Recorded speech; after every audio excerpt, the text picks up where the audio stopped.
Absent members.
Members, we do have a quorum.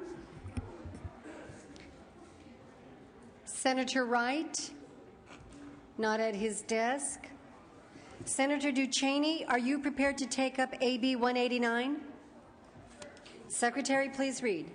Can we go to the third axis?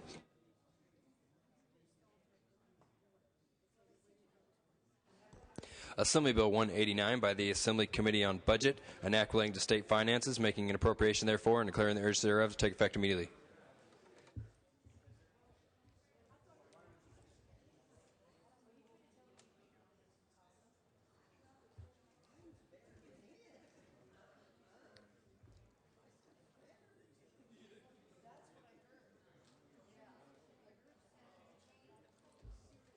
Senator Duchesne, you may open on AB 189.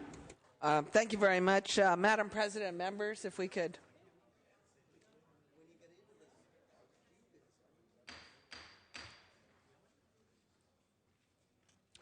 Thank you very much, Madam President and members. This bill would increase the cap on the annual amount of fees, costs, and other similar expenses that can be incurred by the state in connection with letters of credit.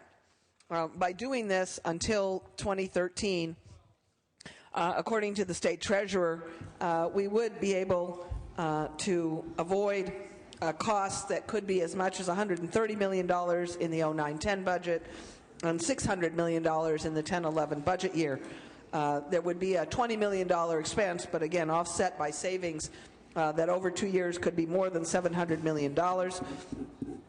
By having the ability to do this, the treasurer will be able to change the borrowing conditions, have the letters of credit, and avoid very costly interest payments that otherwise could be as much as $152 million in 9-10 and $600 million in 10-11.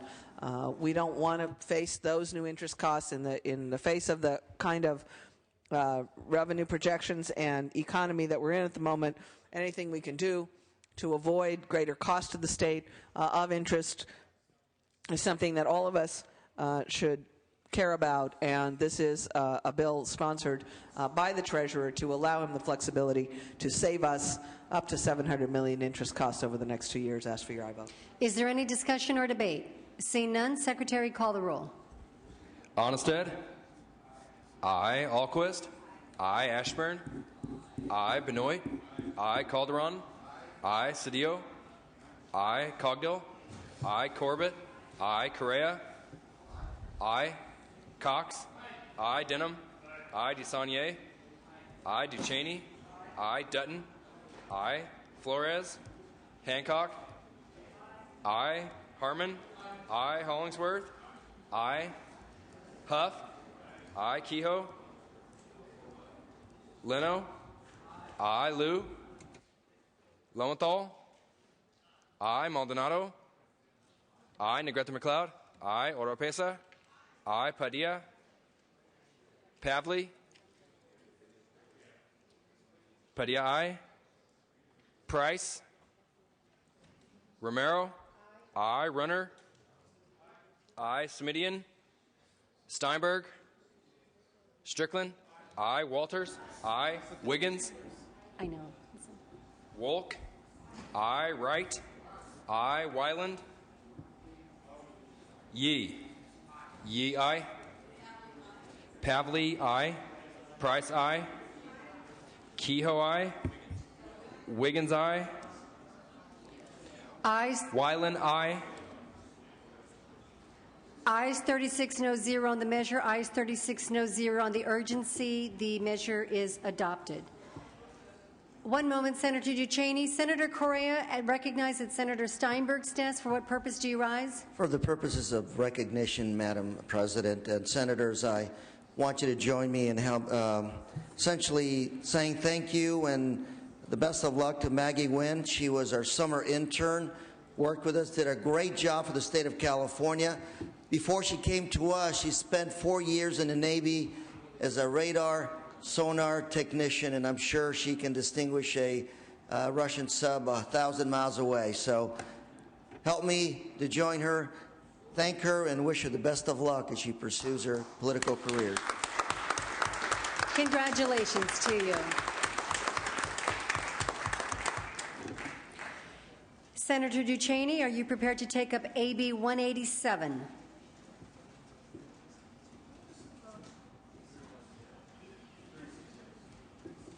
Secretary, please read. Assembly Bill 187 by the Assembly Committee on Budget, enacting to student financial aid, making an appropriation therefore, and declaring the urge thereof to take effect immediately. Thank you very much, Madam President and members. This is a very important bill for the students of our state. We have had this Cal Grant program in place for many years. Obviously, this year's budget, we were forced, both in February and then in July, to make some reductions and to try to constrain the budget in this. But given the fee increases that UC and CSU are contemplating, well, have already imposed this year, and the ones that they are considering imposing in face of the cuts that they are withstanding, the Cal Grants program becomes even more important for our students to be able to continue to access the institutions of higher education that will provide the workforce training and the ticket for those students to help stimulate and grow our economy into the future. In the vetoes that the governor did on top of the cuts that the legislature had already agreed to and the constraints in these programs, the governor halved the commission's operating budget and put this in a situation where a lot of students would be unable to access these necessary funds in this school year when they come in January. So this bill, in an effort to compromise with the message that the governor sent as part of that he wanted to decentralize the program, when we heard these proposals in budget subs throughout the year, there were some serious concerns about how it could be implemented. It was a flawed proposal, and nobody thought it could be implemented quite the way it was originally proposed, so we did nothing with it. Governor vetoed the money. We are now suggesting a way of piloting the core notion that the governor suggested, which is decentralizing financial aid so that the campuses could become one-stop shops for students. This is a positive idea. It's the piece of it that I think all of us in the subcommittees and the budget committees that heard this issue thought had the most promise, but to do it wholesale throughout the system right away was not something I think the system was ready to handle. However, what this bill now then proposes is to develop a pilot program allowing us to test this alternative method of delivering Cal Grants that the governor had suggested, requiring the UC and CSUs who participate in the pilot to serve as one-stop shops for student financial aid. And appropriates a small amount of money back to the Student Aid Commission, $4.3 million, to restore some of their funding and allow them to continue to administer Cal Grants that students have already been found eligible for, they have already committed to, the institutions are already counting on, and would still result in the Student Aid Commission having taken a one-third reduction in their ongoing budget.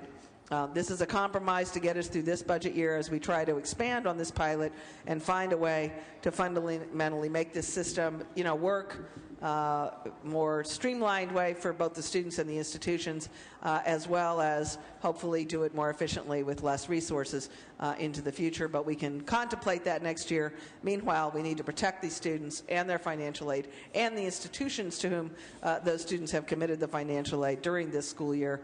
I'd ask for your aye vote. Is there any discussion or debate? Seeing none, Secretary, call the roll.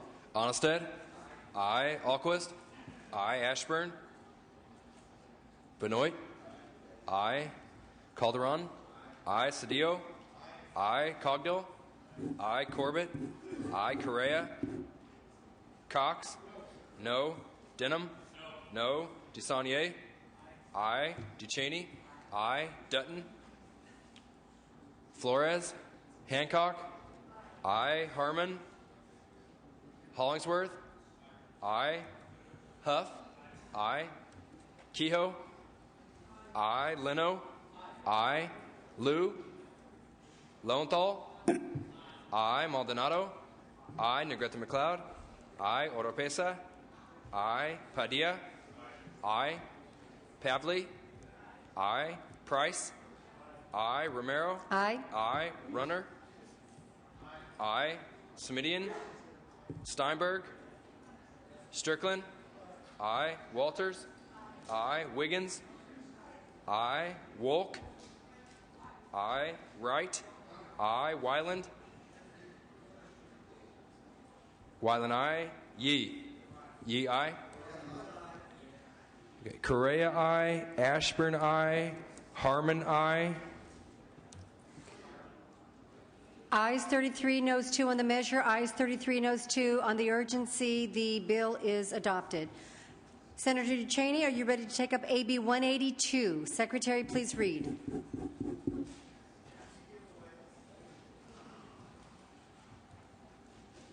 Assembly Bill 182 by the Assembly Committee on Budget, an act relating to community redevelopment and declaring the urgency thereof to take effect immediately. Thank you very much. Madam President and members, as you will recall in July, in a difficult decision that many of us, certainly on this floor, opposed, and all of us, I think, found a somewhat something that was one of the more difficult parts of this budget package from July, but it did require, but that package, as passed and signed, does require redevelopment agencies to shift $1.7 billion in 09-10 and $350 million in 10-11 to provide, from redevelopment funds, to provide relief to the general fund. This bill, again, similar to the securitization bill we passed earlier today, as distasteful as doing this is, this bill would provide additional flexibility to RDAs to make these transfers, allowing them to borrow from existing balances in low and moderate housing fund. Current law already allows some borrowing from 9-10, and the loans must be fully repaid within 5 years. It will allow the Director of Finance to use updated data on redevelopment agencies for purposes of calculating the shares of contribution that any redevelopment agency must make. They can use 07-08 edition of the Controller's Redevelopment Annual Report. If that is not released in time, they can use the 06-07, but must make revisions to exclude amounts apportioned to an RDA that deleted territory from their projects prior to August of 09.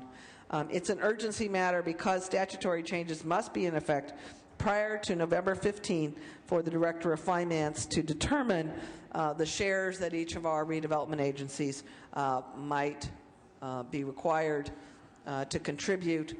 Again, whatever you thought about that as a budget solution, it's there, it's in place. If we're going to implement it, this bill will create a better way to implement it in ways that are more fair and easier for the redevelopment agencies to handle, and give the Director of Finance some discretion to use better data, better numbers, to make it as equitable as possible. Ask for your aye vote.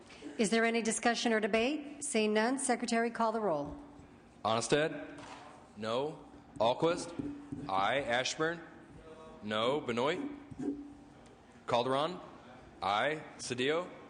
Aye. Cogdill? No. Corbett? Aye. Correa? Cox? No.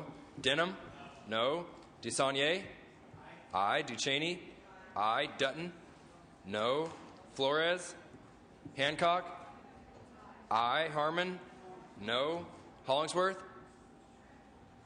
No. Huff? Kehoe? Aye. Leno? Aye. Liu? Aye. Lowenthal? Aye. Maldonado? Negrete McLeod? Oropesa? Aye. Padilla? Aye. Pavley? Aye. Price? Aye. Romero? Aye. Aye. Runner? No. Semidion? Steinberg? Strickland? No. Walters? No. Wiggins? Aye. Wolk? Aye. Wright? Aye. Wyland? No. Yee? Yee, aye. Call the absent members. Benoit? Correa? Flores? Huff? Maldonado? Negrete McLeod? Semidion? Steinberg. Ayes 20, noes 12 on the measure. Ayes 20, noes 12 on the urgency. Senator Duchesne moves a call. Senator Negrete McLeod, are you prepared to take up AB 1009?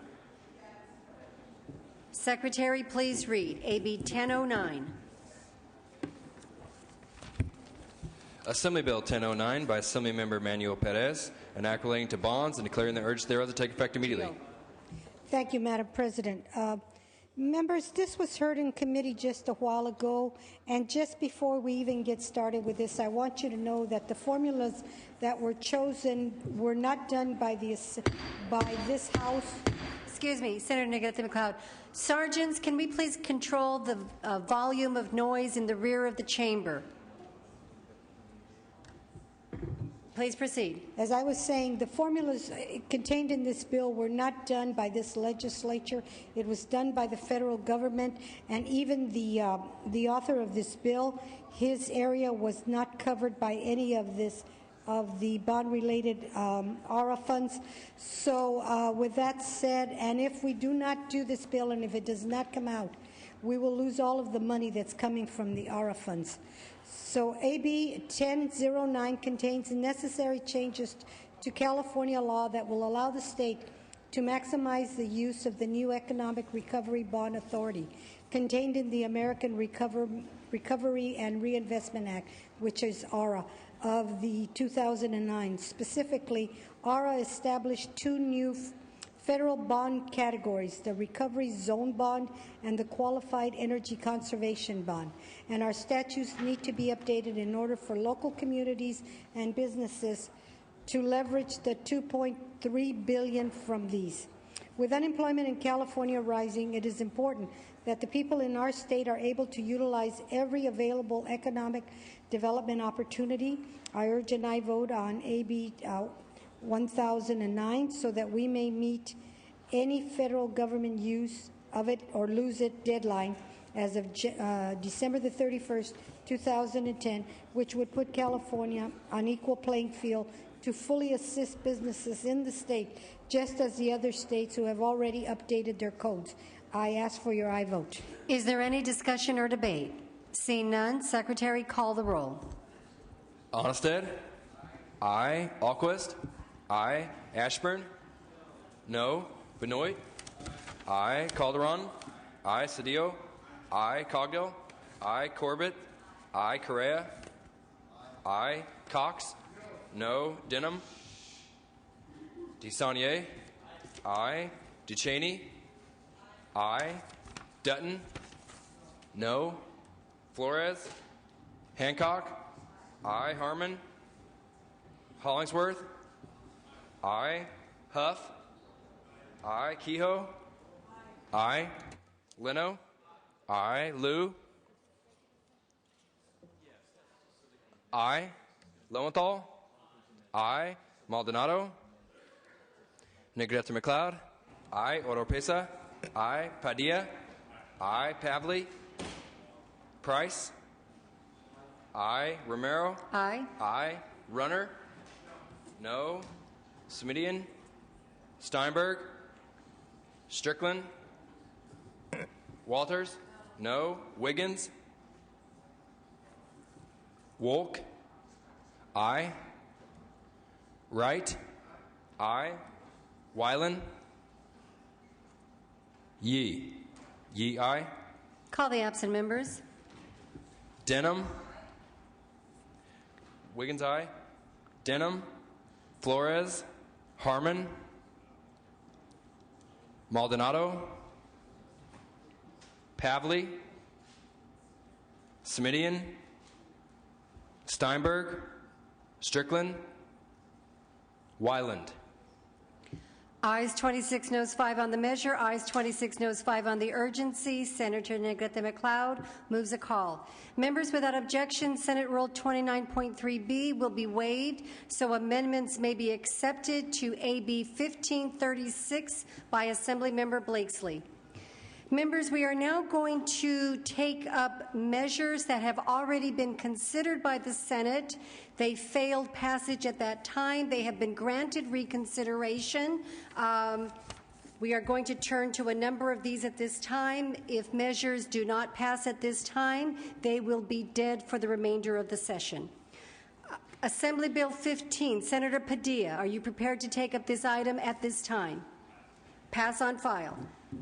AB 50 by Senator Kehoe, pass on file. Yes, we're going to go to, wait.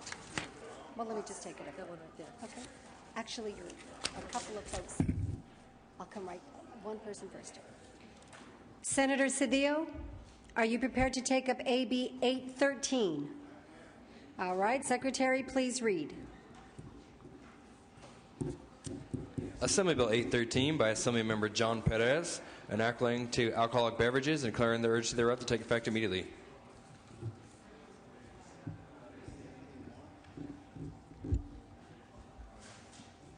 Members, straightforward bill, creates a new tight house exemption in the Alcoholic Beverage Control Act, authorizing an owner of a venue to accept payment for advertising from an alcoholic beverage supplier. Good for business, good for the community. I ask for an aye vote. Is there any discussion or debate? Senator Strickland.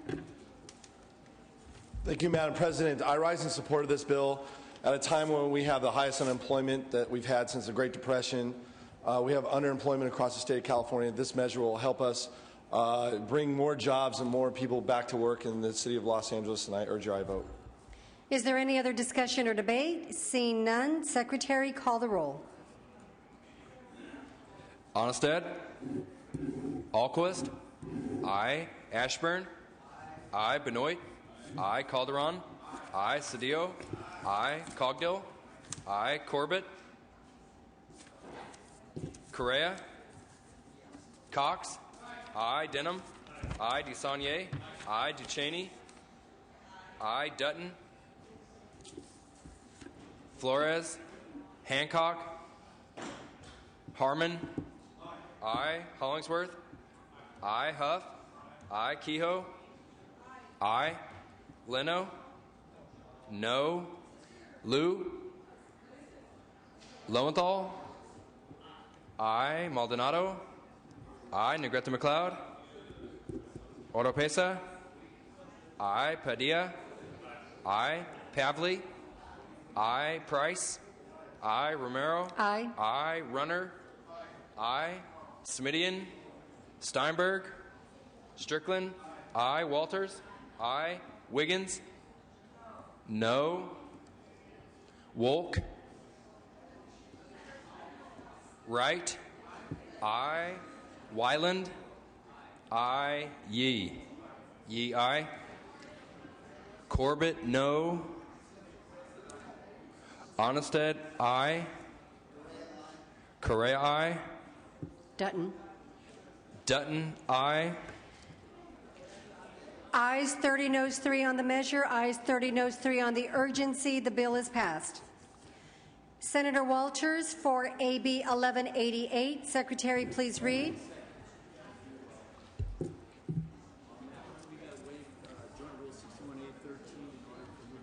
Okay, let's hold this for a moment.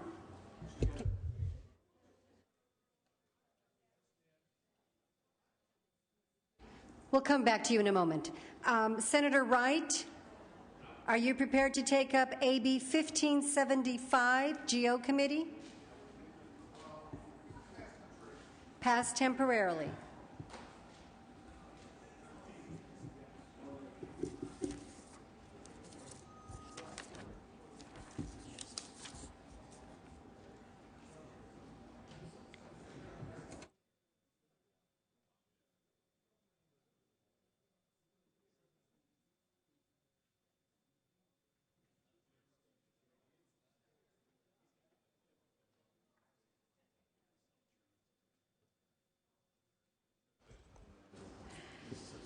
Reading clerk, can you please read the resolution AB 1188? Resolved that Joint Rule 61A13 be dispensed with as requested without objection pursuant to Joint Rule 33.1.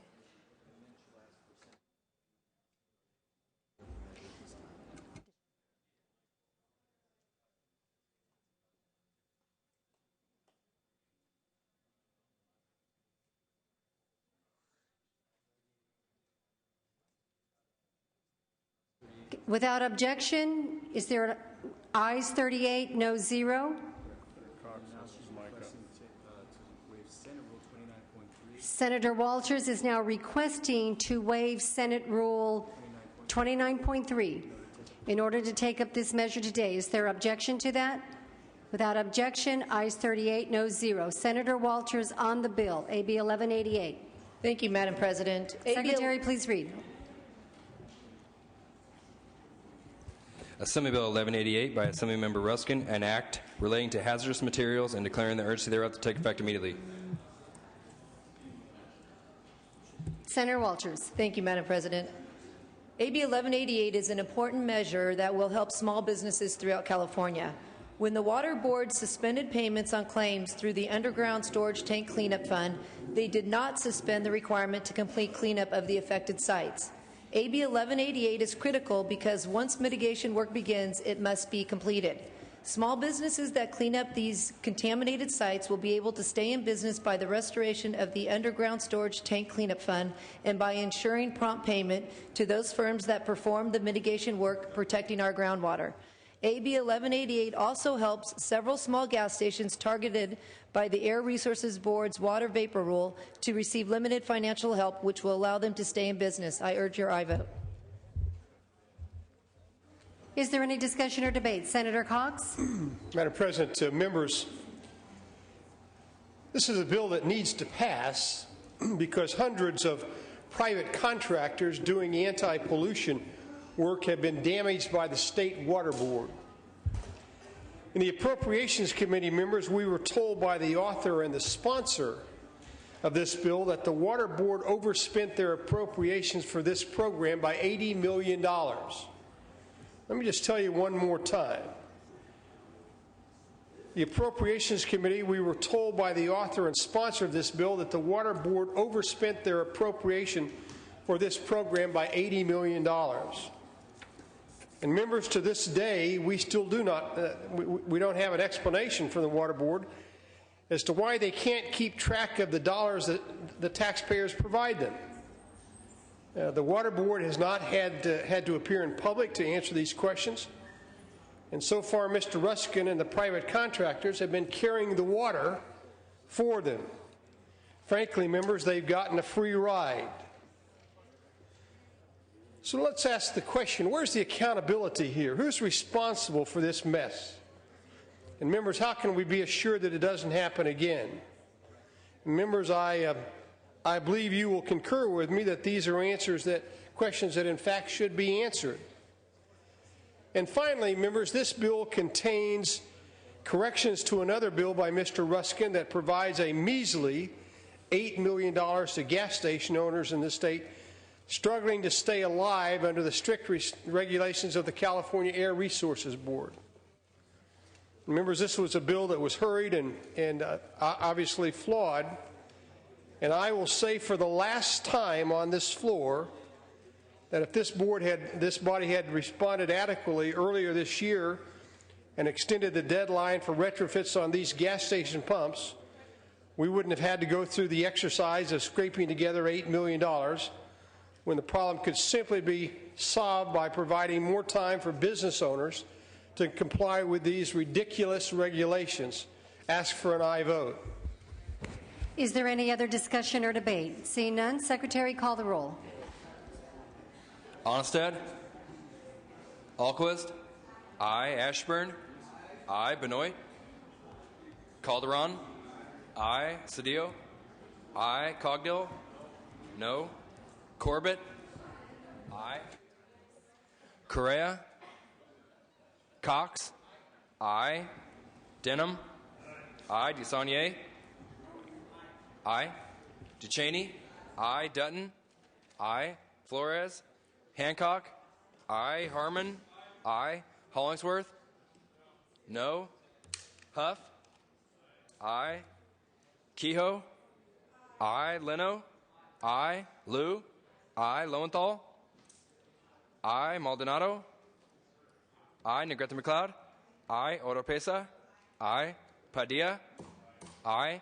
Pavley? Aye. Price? Aye. Romero? Aye. Aye. Runner? Smidian? Steinberg? Strickland? Aye. Walters? Aye. Wiggins? Aye. Wolk? Aye. Wright? Aye. Wyland? Aye.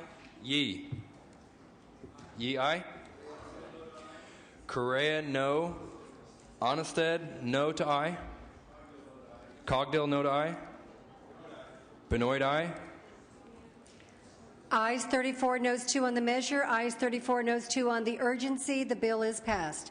Senator Price, are you ready to take up AB 1575? Secretary, please read.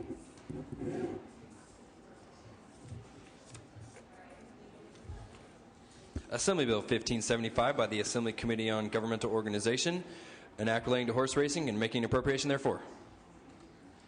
Thank you, Madam President. AB 1575 is the annual Assembly GO Committee bill that makes numerous technical, clarifying, and conforming changes to the Horse Racing Act. The bill takes into consideration current practices and procedures of the California Horse Racing Board to ensure protection of the wagering public while providing oversight for each type of horse racing conducted in California. Specifically, the bill allows the Northern, Central, and Southern Thoroughbred Association, subject to approval of the California Horse Racing Board, to increase the amount set aside for simulcast operating expenses. It revises the manner in which supplemental purses are distributed and received by the LA County Fair, states that from all revenues deposited in the Fairs and Exhibition Fund, an amount of up to $1.1 million may be allocated to supplement purses at fairs. It includes outriders who are currently licensed by the California Horse Racing Board as a racing official. The bill clarifies the requirements for oral examinations of stewards and veterinarians. There's no opposition to this measure, and I ask for your aye vote. Is there any discussion or debate? Seeing none, Secretary, call the roll. Onnested? No. Alquist? Aye. Ashburn? Benoit? Aye. Calderon? Aye. Cedillo? Aye. Cogdill? Aye. Corbett? Aye. Correa? Cox? No. Denham? Aye. DeSaulnier? Ducheney? Aye. Dutton? Aye. Flores? Hancock? Aye. Harmon? Aye. Hollingsworth? Huff? Aye. Kehoe? Aye. Leno? Aye. Liu? Aye. Lowenthal? Aye. Maldonado? Aye. Negrete McLeod? Aye. Oropesa? Aye. Padilla? Aye. Pavley? Aye. Price? Aye. Romero? Aye. Aye. Runner? Aye. Smidian? Steinberg? Strickland? Aye. Walters? Aye. Wiggins? Aye. Wolk? Aye. Wright? Aye. Wyland? Aye. Yee? Yee, aye. Cox, no to aye. Ashburn, aye. Correa? Correa, no. Ayes 33, noes 2 on the measure. Ayes 33, noes 2 on the urgency. The bill is passed. Members, we're going to lift the call on 3 items. First is file item 110. File item 110. Call the absent members.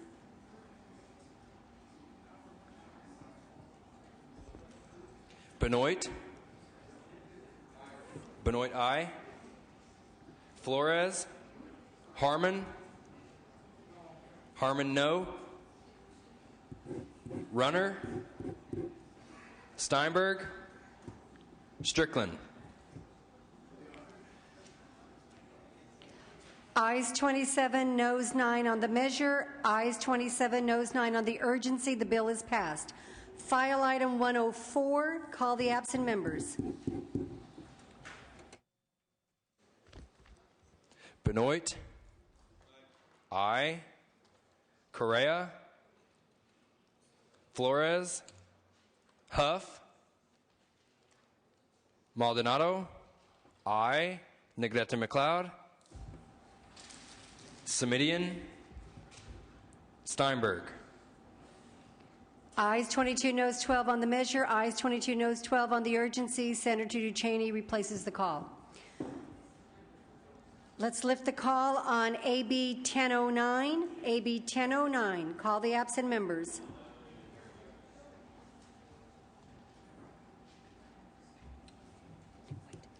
Denham, Flores, Harmon, aye. Maldonado, aye. Pavley, Smidian, Steinberg, Strickland, Wyland. Wyland, aye. Denham, no. Ayes 2906 on the measure, ayes 2906 on the urgency. The bill is passed. Members, we are going to recess the regular session and reconvene the third extraordinary session. Without objection, Joint Rule 10.5 will be waived. Senate Rule 29.3 will be waived. With respect to AB 56 in the third session, Senator Duchesne, are you prepared to take up this item at this time? We'll use the substitute motion to have the 27 votes and waiving the rules. Ayes 38, no 0. The rules are waived. Secretary, please read.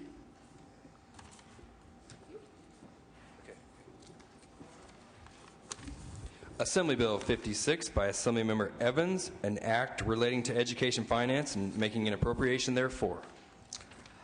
Thank you very much, Madam President. Members, a few years ago, as a settlement to a lawsuit from the Teachers Association relating to the budget, we entered and we passed bills that codified the settlement that resulted in funding for a program known as the Quality Education Investment Act. For the 09-10 budget year, in the things that we did in February and in July, in our efforts to save money in K-12 and be as least damaging as possible to that system, we made a proposal to fund this Quality Education Investment Act with federal funds. Subsequent to that action, members, in July, we received new updated guidelines from the federal government that indicated that the funds that we had proposed to use to backfill this program with in order to not impact other areas of the budget, we could not use in that fashion. So with all of that as background, members, this bill repeals the mechanism that we did enact in the July budget for funding the QIA program. Due to those changes in the federal, in the rules governing the federal funds, and implements a new funding mechanism, redirecting Proposition 98 funds, which were previously available from categoricals to backfill 910 appropriations, and appropriates additional unspent 98 funds from prior years, one-time money, to help make up for that deficit. Any of you who have districts who get these QEIA funds, I know I heard from several districts where the way we were doing it before was not going to work. People knew it. They weren't eligible for certain things. And now there are ways to use these unspent monies. So it's a combination. We will still use federal money to backfill a large piece of this, but different federal funds than the ones that we had proposed in July. It would direct the superintendent to allocate up to $165 million in Title I set-aside funds to, again, do this backfill with. And a related budget revision letter from Finance has asked us to be able to use the stabilization funds as well. So, members, it's basically a new, different package of financing mechanisms to fund the Quality Investment Act, Education Investment Act, a different mechanism and a different set of funding sources, but at one time in federal funding, not affecting the ongoing operating expenses in 98 or in the general budget, in order to keep this funding available to those school districts who have come to depend on it. I know it's complicated, but it is. The way we did in July will not work. Many of our school districts who rely on these funds will suffer dramatic cuts if we don't implement a new mechanism. This bill would do that. Ask for your aye vote. Is there any discussion or debate? Seeing none, Secretary, call the roll. Onnested? No. Alquist? Aye. Ashburn? Benoit? No. Calderon? I. Cedillo. I. Cogdill. No. Corbett. I. Correa. Cox. No. Denham. No. DeSaulnier. I. Ducheney. I. Dutton. Flores. Hancock. I. Harmon. No. Hollingsworth. No. Huff. No. Kehoe. I. Leno. I. Liu. I. Lowenthal. I. Maldonado. Negrete McLeod. I. Oropesa. I. Padilla. I. Pavley. Price. I. Romero. I. Pavley. I. Runner. No. Smidian. Steinberg. Strickland.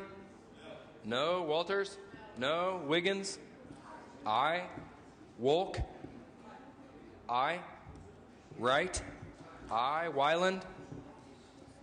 Yee. Yee. I. Dutton. No. Correa. I. Ashburn. No. Ayes 22, noes 13. The bill is passed. Members, we are going to take about a 15-minute recess. We ask that you stay within on the red carpet. We will be back by 5:15 at the latest. 5:15 at the latest.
With session at the request of the Pro Tem.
Members, there is a resolution at the desk. Secretary, please read.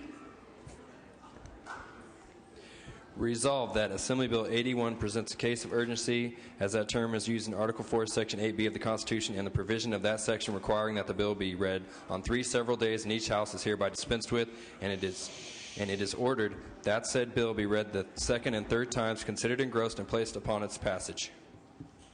Takes 27 votes. Call the roll.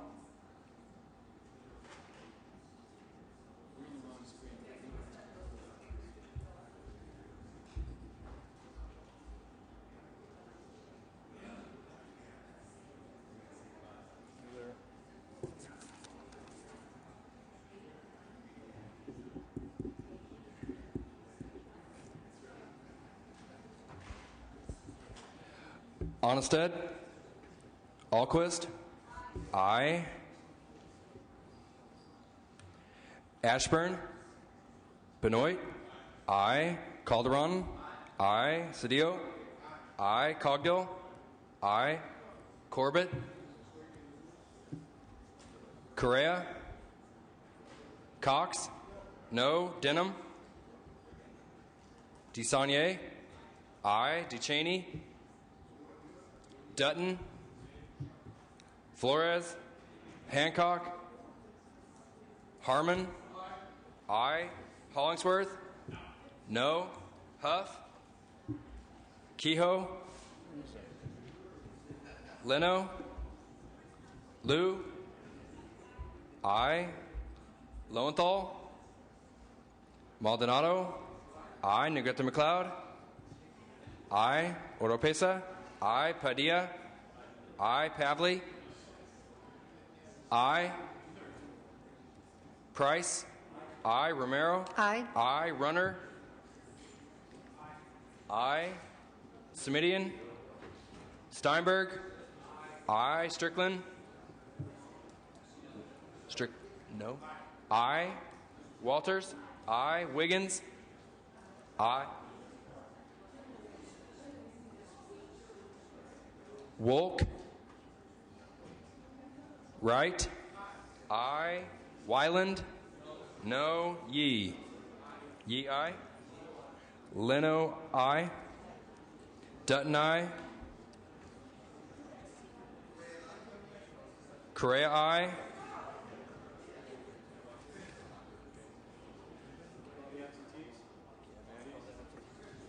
Call the absent members. Onnested? Ashburn? Corbett? Denham? Corbett, aye. Denham? DeCheney? Flores? Hancock? Huff? Kehoe? Aye. Lowenthal? Semidian? Wiggins? Wolk? Call the absent members. Onnested? Ashburn? Denham? DeCheney? Flores? Hancock? Huff? Lowenthal? Semidian? Wiggins? Wiggins, no. Wolk?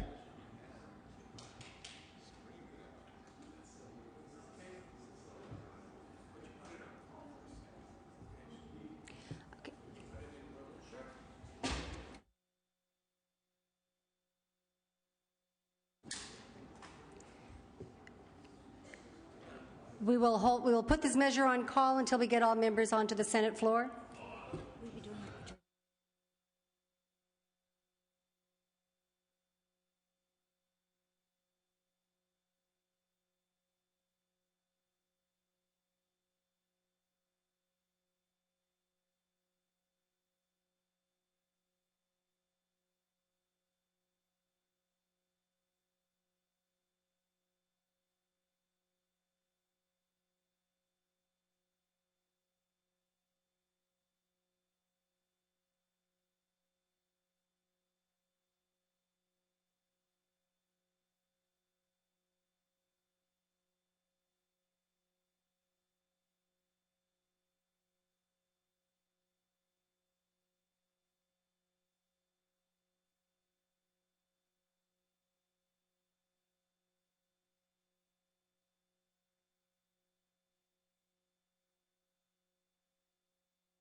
Lounge.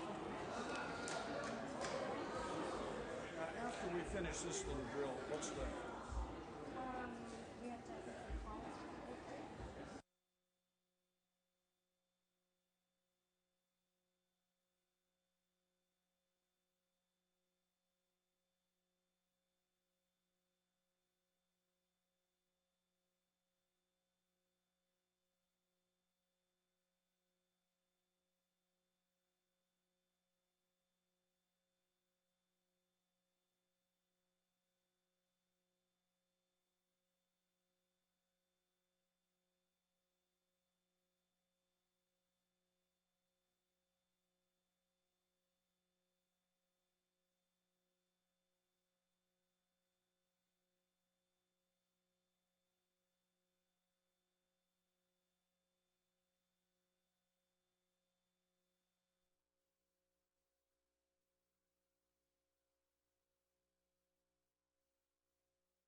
Kehoe, I to no. Pavley, I to no. Ashburn, no. Denham, DeCheney, Flores, Hancock, aye. Huff, aye. Lowenthal, Smidian, Wolk. Wolk, no. Ayes 27, noes 8. Wiggins, no to aye. Ayes 28, noes 7. The Constitution is invoked. Members, without objection, Joint Rule 10.5 will be suspended. Without objection, we'll substitute the previous roll call. Ayes 28, noes 7. Secretary, please read the bill a second time.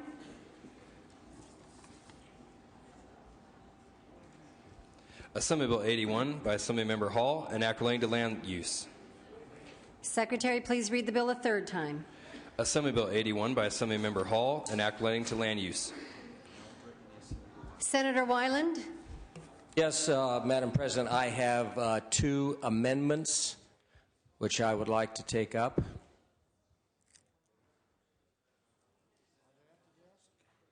They are at the desk. There are amendments by Senator Wyland at the desk. Secretary, please read. AB 81 by Assemblymember Hall. Amendments by Senator Wyland. Amendment set number 1.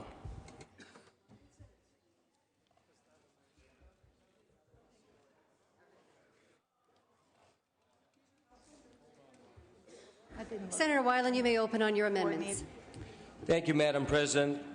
Members, the First Amendment, I think we all know what this bill concerns. The First Amendment simply states that if there is a new stadium built, that they should not attempt to get another California team at that stadium.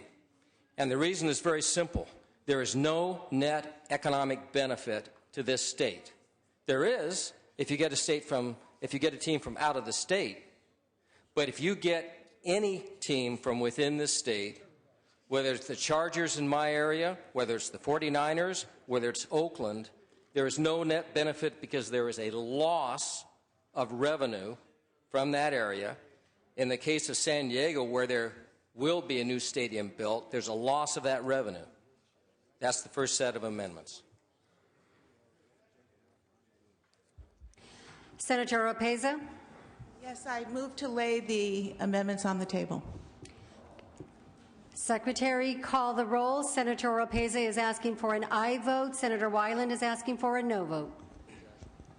Onestad? Aye. Alquist? Aye. Ashburn? No. Benoit? No. Calderon? No. Cedillo? Cogdill? No. Corbett? Aye. Correa? Cox? No. Denham? No. DeSaulnier? DeCheney? Dutton? Flores? Hancock? Hancock, no. Harmon? No. Hollingsworth? No. Huff? Kehoe? Kehoe, no. Leno? Kehoe, no to aye. Leno? Aye. Liu? Aye. Lowenthal? Aye. Maldonado? No. Negrete McLeod? Oropesa? Aye. Padilla? Aye. Pavley? Aye. Price? Aye. Romero? Aye. Aye. Runner? Smidian? Steinberg? Aye. Strickland? Walters? No. Wiggins? No. Wolk? Aye. Wright? Aye. Wyland? No. Yee? Yee, aye. Cedillo, aye. Runner, no. Calderon, no to aye. Correa, aye. DeSaulnier, aye. Duchesne, no.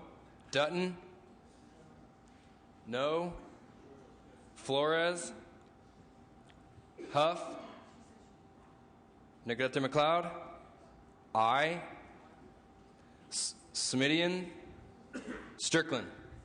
Wiggins, no to aye. Ayes 22, noes 14. The amendments are defeated. Senator Wyland? Thank you, Madam President. The second set of amendments creates a level playing field. What it does is it says if you want to suspend CEQA. One moment, Senator Wyland. Set number 2, Secretary, please read.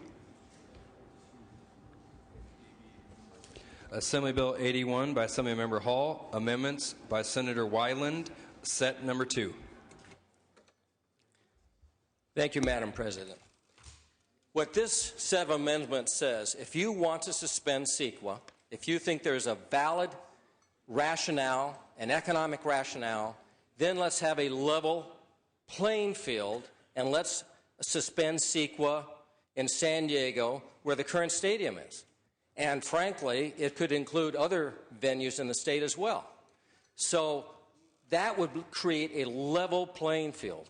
If you're going to do something as dramatic, and I know how strongly most of you feel about CEQA, let's do that in another area in San Diego so there is, if there's competition for a team, they have a fair chance at doing so. I urge your aye vote on that amendment. I move to lay the amendments on the table. Senator Oropeza is asking for an aye vote. Senator Wyland is asking for a no vote. Secretary, call the roll. Onnested? Alquist? Aye. Ashburn? No. Benoit? No. Calderon? Aye. Cedillo? Aye. Cogdill? No. Corbett?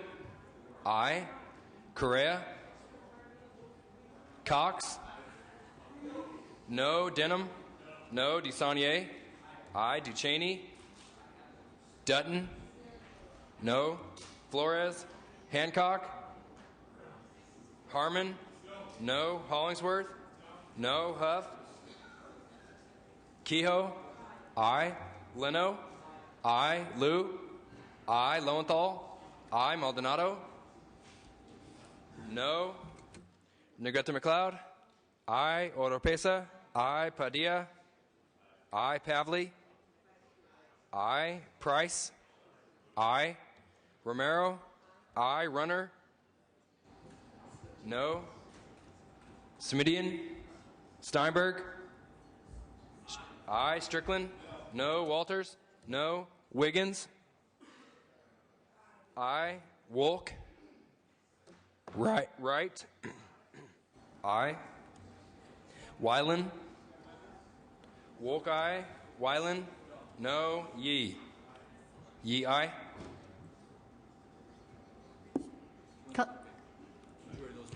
Ayes. Hancock, aye. Ayes 21, noes 13. The amendments are laid on the table. Senator Cox. Madam President, let me just call to this body's attention. Here we are at 6:06 on Wednesday night. This is a bill, members, that has not had a single policy committee hearing in the Senate. Not one.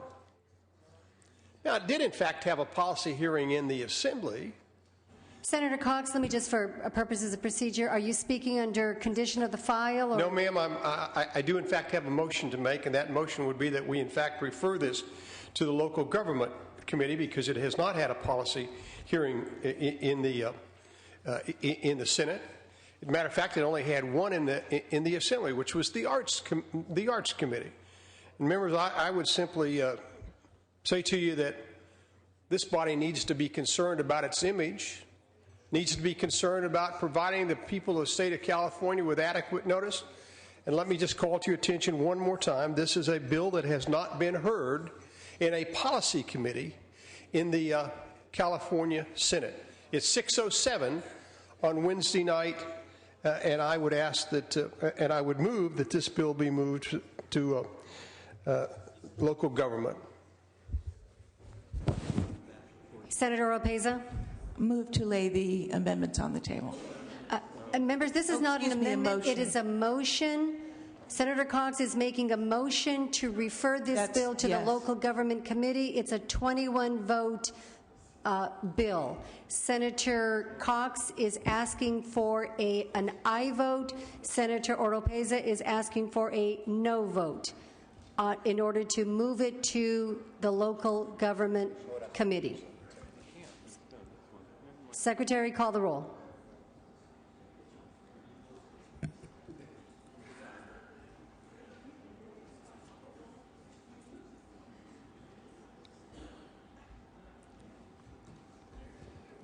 Onnested? Aye. Alquist? No. Ashburn? Aye. Benoit? Aye. Calderon?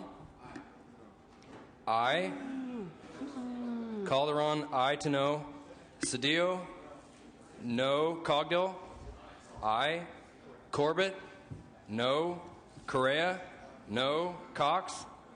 Aye. Denham? Aye. DeSaulnier? No. DeCheney? Dutton? Flores? Hancock?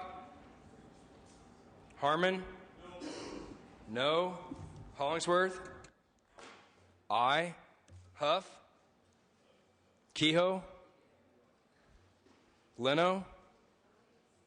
Lou? Leno, no. Lou? Lowenthal? Maldonado? Negrete McLeod? Oropesa? No. Padilla? No. Pavley? No. Price? No.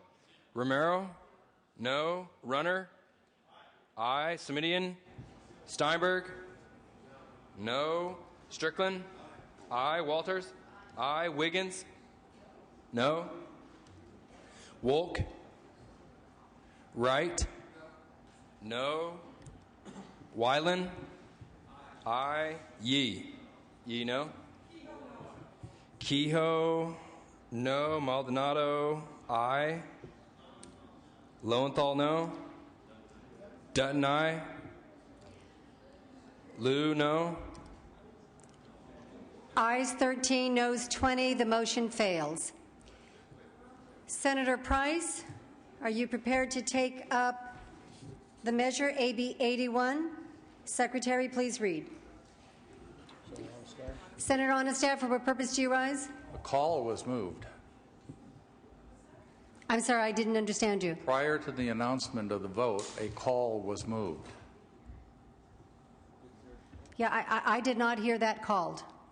Everybody else in the room did. Well, here at the desk, we're standing here. The secretary at the desk did not hear.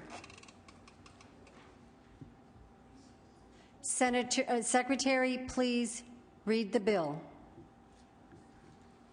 Assembly Bill 81 by Assemblymember Hall, an act relating to land use.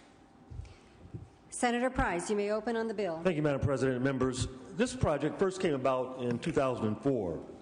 A $4.8 million industrial park project in the City of Industry was certified for development. 4 years later, the project size was cut in half and made into the world's first green stadium, a LEED certified building that has 71,000 fewer weekly vehicle trips than the old project. This project has a fraction of the diesel trips, utilizes sustainable materials, has a natural landscape to reduce energy use, and is a transit-oriented development to further reduce vehicle miles traveled. This new project went through a second EIR, which culminated in a massive amount of mitigation for surrounding communities, including $60 million in mitigation for the most impacted community, a community which has 83% of the traffic inputs. This new project has nearly $800 million more in economic impacts than the old project. All of this without one dime of public investment. The question has been raised as to why is this legislation being brought to us so late in the game? Well, I'll tell you. This project was sued on the last day legally possible by 8 people. 8 people who refused to meet with the proponents of the project during every phase of the EIR. Ironically, these 8 people are using CEQA to force the proponents to build a larger, less green, shovel-ready project. CEQA exemptions are not unprecedented around here. In 1997, we provided the first phase exemption and Coastal Act exemption for the Pac Bell Park in Sacramento. I'm sorry, San Francisco. With no EIR, no community input, no requirement for mitigation. And members, that was to move out people out of their homes. In recent budgets, we provided relief for bond projects with the argument that it created economic development. We all know there couldn't be a better time than right now to create the needed economic stimulus. The Industry Stadium project would be a $2 billion shot in the arm to the local economy. It will generate nearly 12,000 construction jobs and over 6,700 permanent jobs in the Los Angeles region.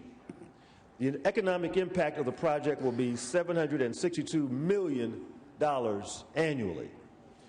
To a region that has 12.5% unemployment for all job categories and 40% unemployment in the building trades. The economic impact will only grow if we can compete for a Super Bowl.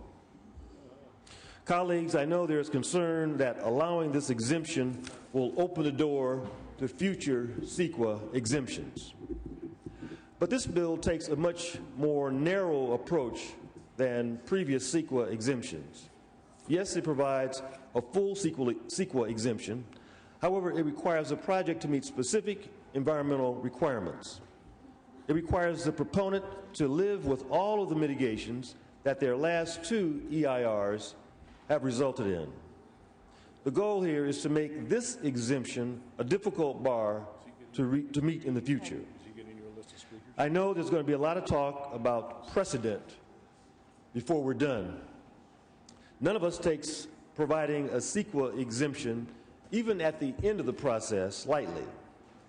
But this is an extraordinary circumstance and an extraordinary opportunity. It's our job. Think about the precedent we're setting when we let a project like this become a poster child for CEQA reform. Think about the precedent that we're setting when we hold the interests of one less affected group of individuals who are exploiting the process above the interests of every other community that's played by the rules. And think of why we were elected. We were elected to decide on what merits an extraordinary circumstance. This is what we're supposed to do. We're supposed to decide what merits our interference. I urge an aye vote. Senator Wyland. Thank you, Madam President. Members, I urge a no vote on this measure, and the reason is that we shouldn't kid ourselves about what we're doing here. What we have is a bill that proposes, well, just this one time, just this once, because this is a good project, this is a green project. Oh, this project went through EIRs, so let's set aside the most fundamental element in environmental law in this state. Now, what's really ironic is that what this bill purports to do is something that on our side of the aisle we often urge, not a wholesale elimination at all of CEQA, but in a proper circumstance where there is a genuine economic benefit, where there has been good planning. Why should we add that extra hurdle? Well, if this bill were to include that, as one of my amendments did, let's allow other venues CEQA exemptions. They can build LEED buildings, green buildings. They can conform in every other way. Then it would make sense, because the thesis of the bill, the rationale would be, we need to strengthen at this time in this state the economy. We need to create more jobs, and we would do that. But in effect, what we are really saying with this bill is, well, you know what? We're going to set all of that aside because we have a project in this one area that benefits this one group. So we're going to go ahead and just throw this out. So I would say to all of those who decide to vote for this bill that the next time there is a very worthwhile economic project that meets all the EIR requirements, we ought also to eliminate CEQA in those instances. And I think if every member who supports this bill is willing to consider that, then that would make a rationale to vote for the bill. But if you are not willing to do that, then I think it makes no sense to vote for this bill.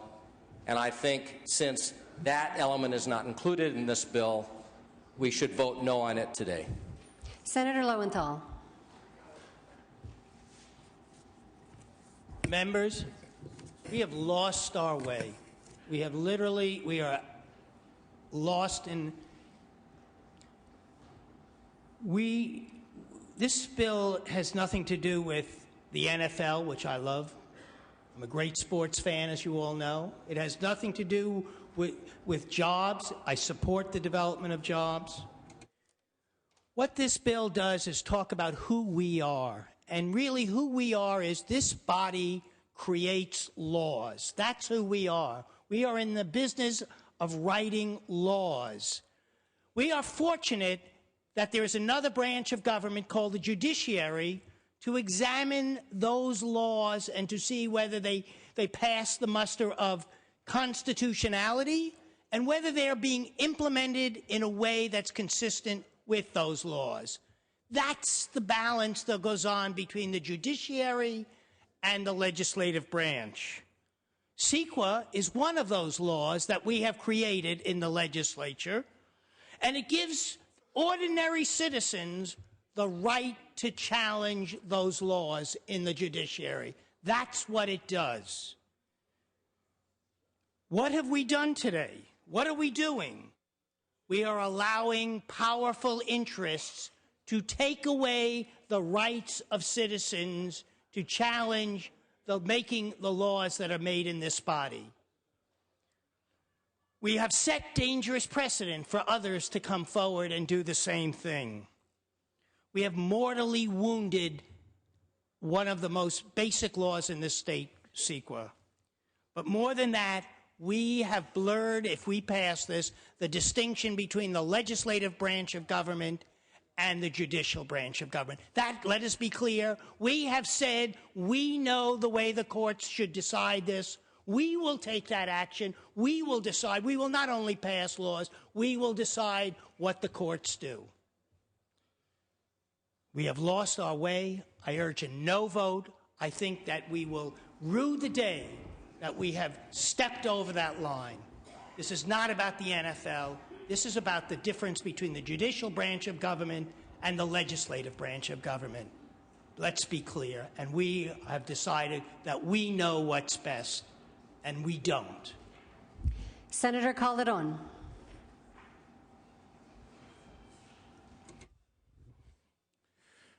Thank you, Madam President. Members, this green project has no environmental opposition on the ground.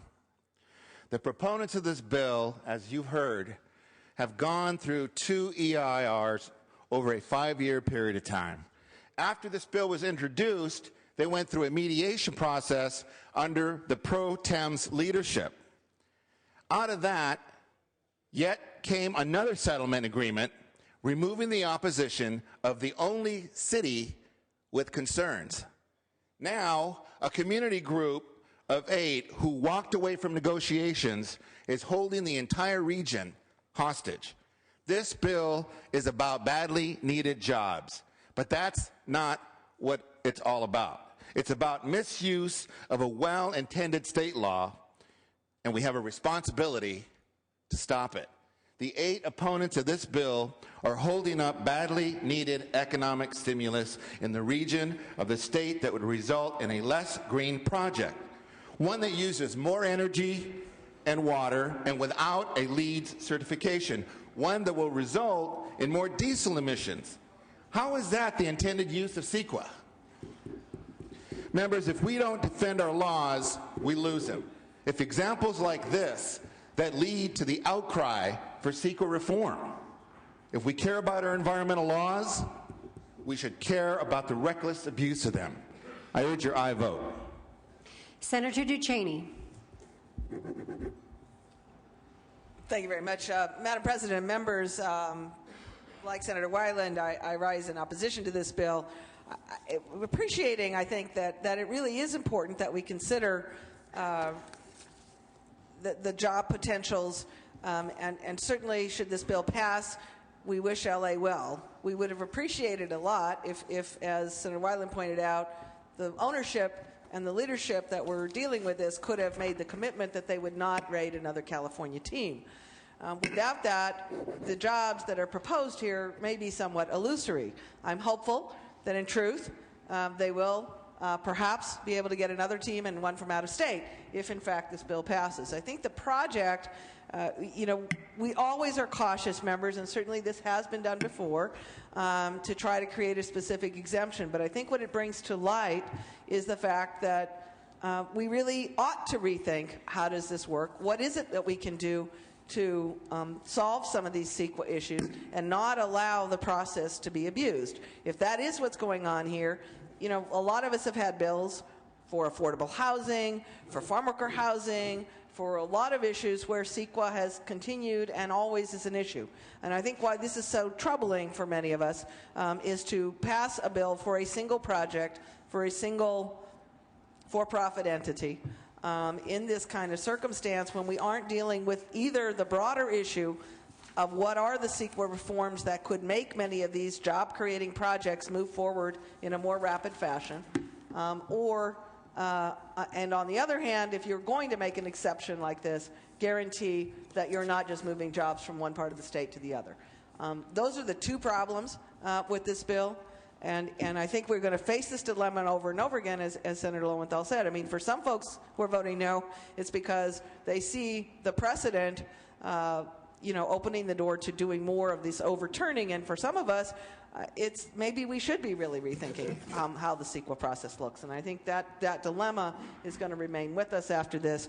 But under the current circumstances, without their commitment that at least if they're going to build a big stadium of this nature, that they will guarantee not to take other California jobs, I can't support the bill today. Senator Wright. Coming from Los Angeles, I've kind of watched us deal with the NFL. As some of you know, when I was in the Assembly, we were negotiating with the NFL about a football team. Texas and Cleveland and North Carolina all organized to outmove Los Angeles and California for a football team. Just last week, I was in San Diego for a conference of manufacturers. San Diego just lost a major defense contractor to Virginia. General Dynamics, which is the last shipbuilding company in the state of California, is on the rocks right now in San Diego. And if we lose them, that's some 40 or 50,000 jobs that could be gone in a blink of an eye. They've got issues trying to negotiate regulations. And as we stand here and say, you can't make a change because something that was done by a legislator 40 years ago, oh yes, you can. We do it routinely, but we selectively pick the projects that we want to have an exemption. This project is okay because we think we like that one. Oh, but no, I can't do it for that football team. Oh, no, this one's good because it's going to provide this, but I don't want to do it for that one. CEQA was not carved in stone. It was written by a legislature. It's been amended. We've made exemptions 30 or 40 times. We do it whenever it suits our favor. The legislature wrote CEQA. It was not written by a judicial branch. The judicial branch interprets what we write, and if we provide exemptions, that's what you do as a legislature. Every bill that you introduce effectively changes a law that was written by somebody else. There are no new laws. If you read Ecclesiastes, there's nothing new under the sun. There ain't no new bills. Every bill that you write is amending something that was already done. You're changing existing law. Whether it's CEQA, whether or not it's any other bill, that's what you do. You make that decision as you move forward as a legislature, and you decide in current time what makes sense today.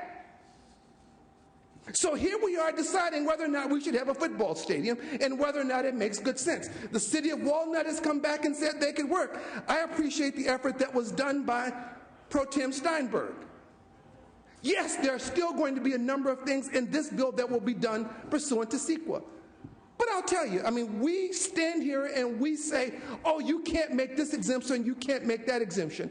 Well, you know what? Why don't we just watch General Dynamics leave? And we'll make resolutions, and we'll also discuss why it wasn't that big a deal. We'll watch the IT company leave San Diego. We'll make decisions, well, it wasn't that big a deal. We watched the Rams leave. We said, oh, it wasn't that big a deal. They just went to St. Louis. We watched Lockheed Martin go to Marietta, Georgia, and we said, oh, it wasn't that big a deal. They just make airplanes. Northrop Grumman is struggling to stay in El Segundo right now. We'll say, oh, well, it's too bad. We didn't really need Northrop Grumman anyway. We're just watching jobs leave here, and we stand around and rationalize why it happens. People are afraid often of the regulatory environment in California. So, yeah, there are people who will come here and invest in R&D. There are people who will come here and invest in some of the ideas, and then they make the products someplace else. Most of the cars that you see that are made in Japan were designed actually in Orange County. That's where the center is that designs many of the cars in the world. They don't make them in Orange County because you couldn't afford to do that. They make them other places. I spent a few minutes a few months ago with the Japanese firm that was looking at staying at NUMMI. I can tell you a secret. One of the things that they raised was the regulatory environment that you have to deal with in California. That was only one. One of the other things was that their electric bill was $2 million a month. They could go to Kentucky and it would be $900,000. That'd be $1.1 million per month by simply moving. We've got to get our arms around the fact that people are not coming into California the way they used to. I can make airplanes on a computer, and now I don't need to fly in the desert. I can make that airplane on a computer and build it and have parts shipped to me around the world. Ergo, look at the Boeing 777. That airplane was made in all parts of the world, some in Japan, some in Australia, and they ship them and assemble them in Seattle, Washington. This is a new world that we face, and if you believe that the California that you had 40 years ago is still in existence, then you're delusional. We damn well better look at this bill, and we better begin to evaluate whether or not we can do a number of things. I know people say, oh, I want renewable energy. Great idea. You got to build transmission lines to connect it. And then when you try to build the transmission lines, you have a fight with the other side of the people who say, oh, I don't want transmission lines built. Some people say, I want solar, and you can build it in the desert. Then somebody comes back and says, oh, no, you can't build solar panels because it might kill a turtle. We better get a grip on what we're doing, because as long as we pose regulatory uncertainty, you're going to watch investment leave California. So yes, I agree that we shouldn't just willy-nilly say we're just going to take CEQA out. It's an important piece of legislation. The Pro Tem has done a good job of negotiating with the parties that were involved, and there'll be a significant number of dollars spent to protect the CEQA environment. I respect my friends from San Diego, but I got to tell you guys something too, having dealt with the NFL. It's not between LA and San Diego as to whether or not you get the Chargers, but let me remind you, the Chargers started in Los Angeles to begin with. It wasn't the original San Diego Chargers, it was the LA Chargers to begin with, and y'all already took them. But that notwithstanding,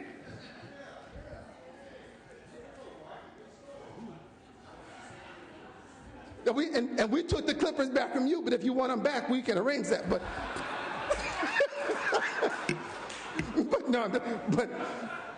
but let me just, in all seriousness, say, we could end up where neither San Diego nor Los Angeles ends up with the Chargers. They could end up in Minnesota. They could end up in Florida. They could end up in any number of states. Again, I watched a guy pop $1 billion on the table when we were negotiating with the NFL about a football team. That team ended up in Houston, Texas. So if we're not careful, we can lose out altogether. We'll end up with nothing. I ask for an aye vote on this bill. Senator Wool. Thank you, Madam Speaker, Madam President. It's always hard to follow my colleague, Senator Wright. We have enacted exemptions to CEQA. As someone who represents the Delta, and it all comes back to the Delta, when it comes to flood protection or emergency situations, we exempt projects from CEQA. We've done that, and we've done that using a process that we all understand and we all respect. And we do it for a public good. The problem here is the message that is being sent is that if you're wealthy enough, if you're connected, you can influence the process and get what you want.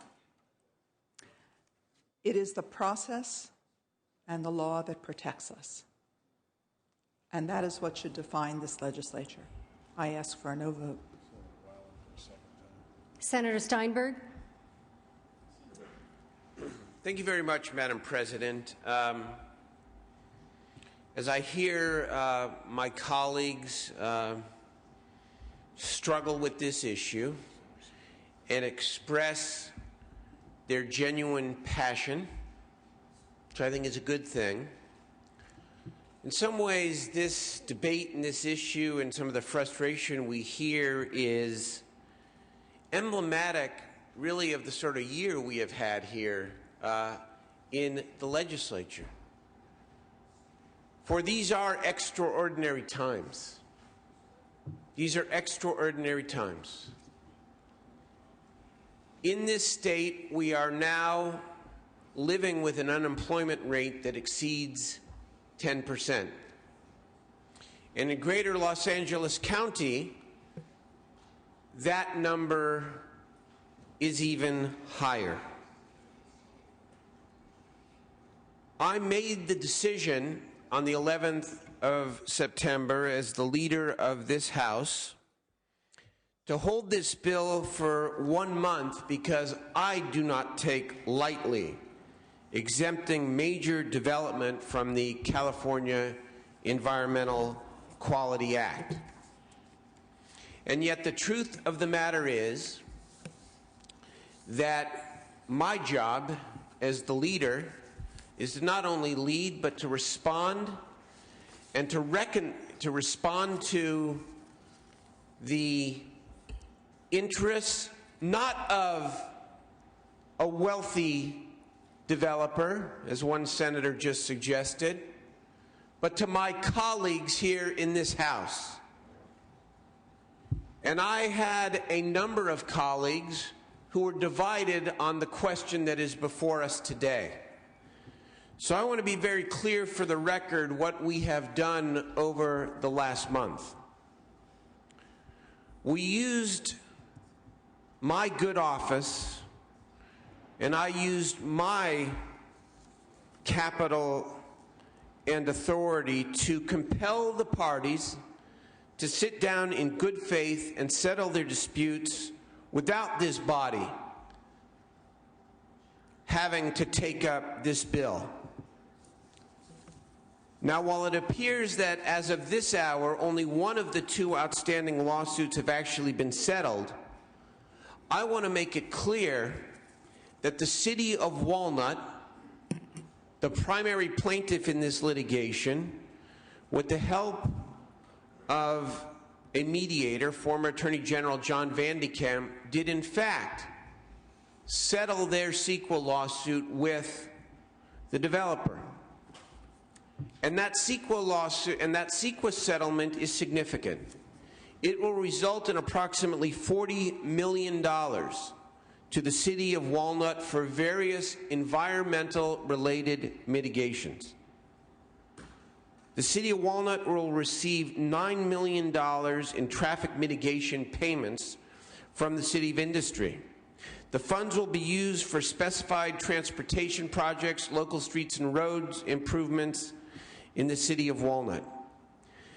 The city of Walnut will receive from the developer $15.2 million in payments for 6 specific improvements to Grand Avenue, the main thoroughfare in the city of Walnut. The City of Industry and the developer will form a transportation planning work group with representatives from the city of Walnut to adopt a TMP, a transportation management plan, to control vehicular traffic accessing the stadium on event days. The city of Walnut will also receive $14 million in a discretionary community fund for community programs and facilities.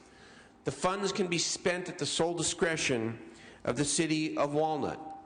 There are mitigation provisions for noise, for a fire station, for public safety, and there's a specific no-fly zone as part of the settlement.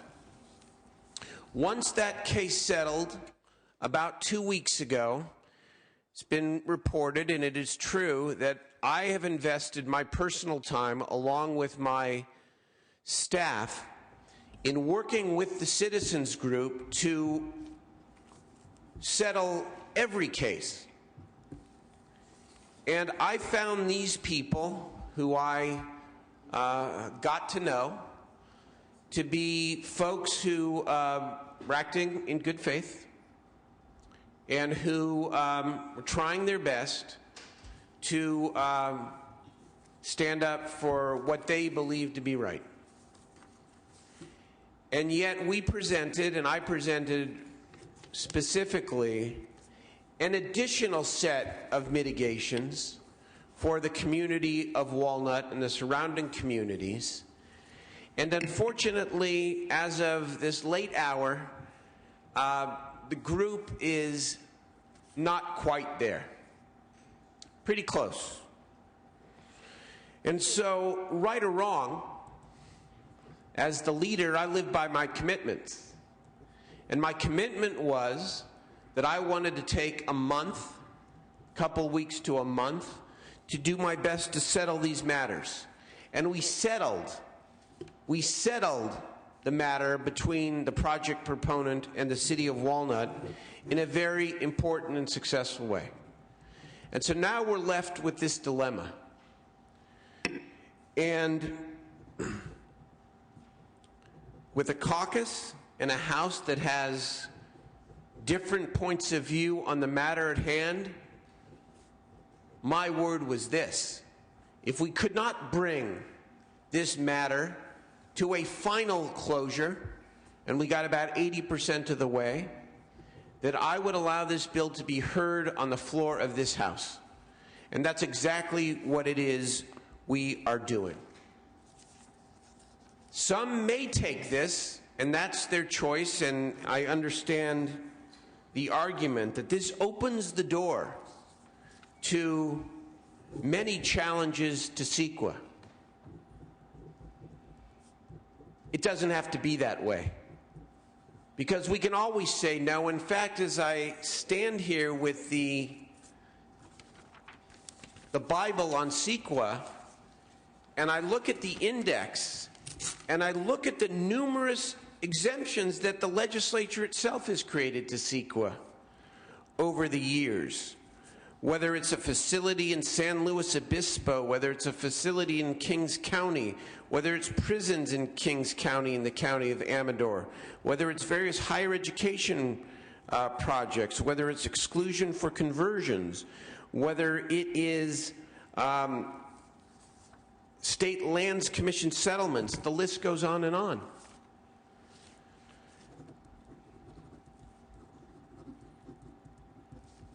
These are extraordinary times. and this conflict and the emotion that arise from it, I want to say to all of you, this too shall pass.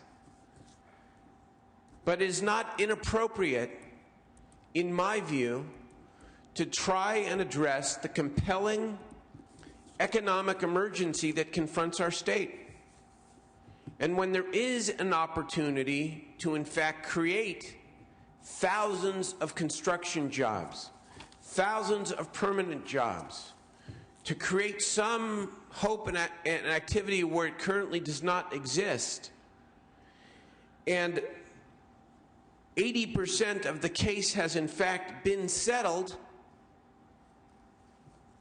there are no perfect decisions, members, in case we haven't noticed in our careers. Those who think that it's one or the other, and that we constantly aren't dealing with shades of gray, have not been in a legislature or representative government for very, very long. So we'll take our hits, and we'll take them regardless, and that's okay. Put it on me. The bill's on the floor. We did our very best to settle the entire matter. We got very close. And let's move on from there. Thank you. Senator Cedillo. Madam Chair, I want to applaud the Pro Tem for his leadership and his courage. As Democrats, we come forward with this legislation with trepidation. CEQA is a core value for all of us who care about the environment. Particularly, let me tell you about my district. In my district, CEQA has been used, as it should, appropriately by citizens of our district to defend against projects that were being imposed on our community.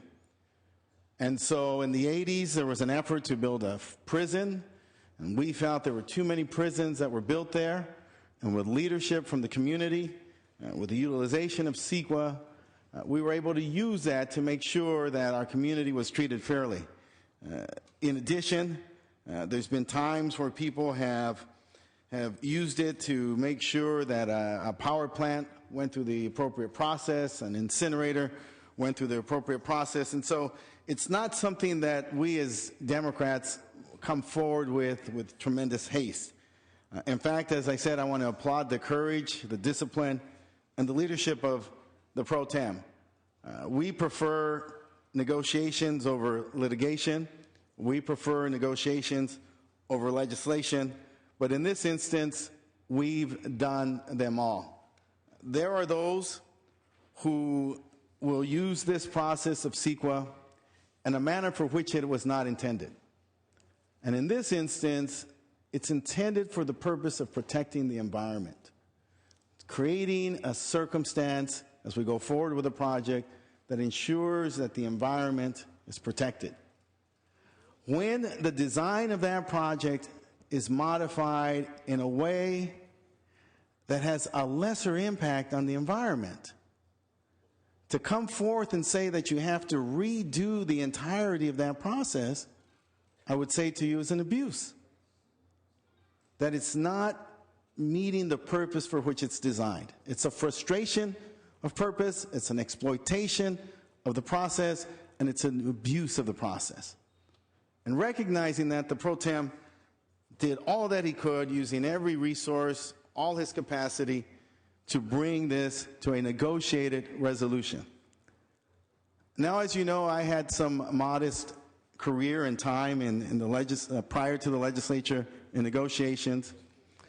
And I'll tell you what I see and what I've seen in the past, that there are moments in negotiations where people have a difficulty in closing.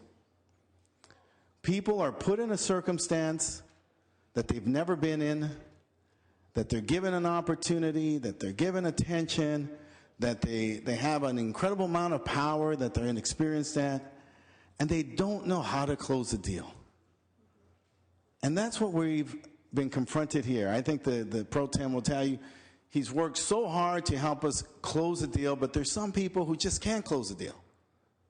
And that requires us now to legislate, to be the elected leaders that we are.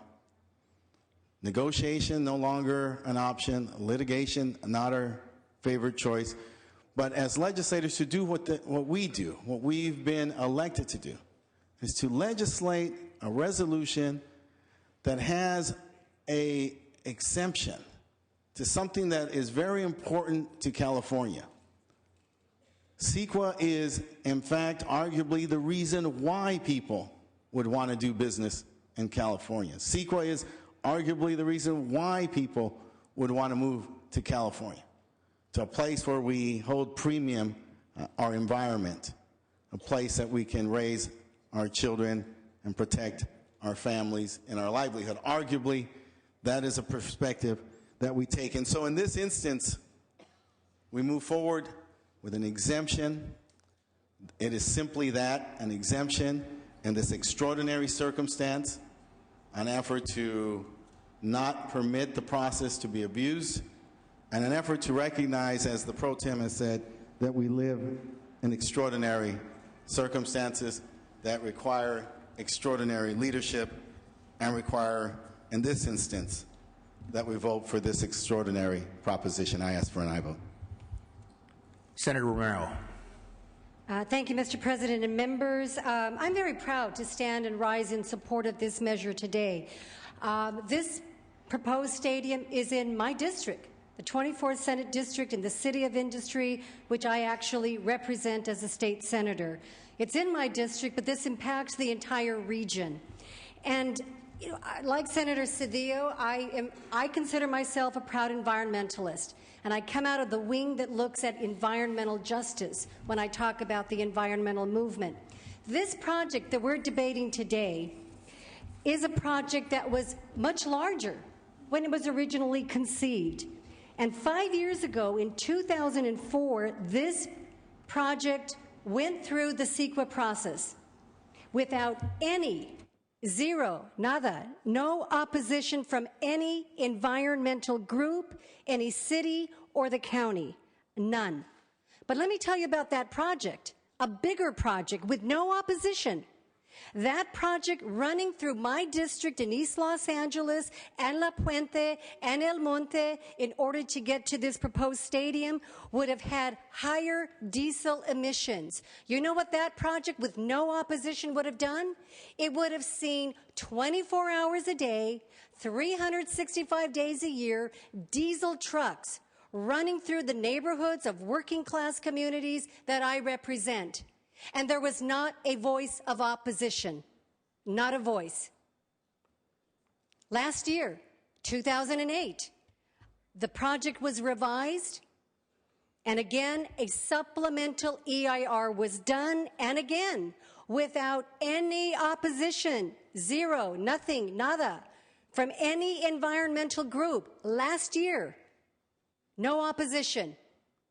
And yet, when we look at the project today, this is a model for the future, for a green economy of building a stadium and looking to the future. What some of the opponents wanted was say, we want you to build a roof. Okay, let's bring in more steel, let's add air conditioning, let's add lighting. You're going to enhance and build on the carbon footprint. And a lot of us on this floor are very concerned about carbon footprints. Well, I am too, in my own district. Members, I support CEQA. I support CEQA.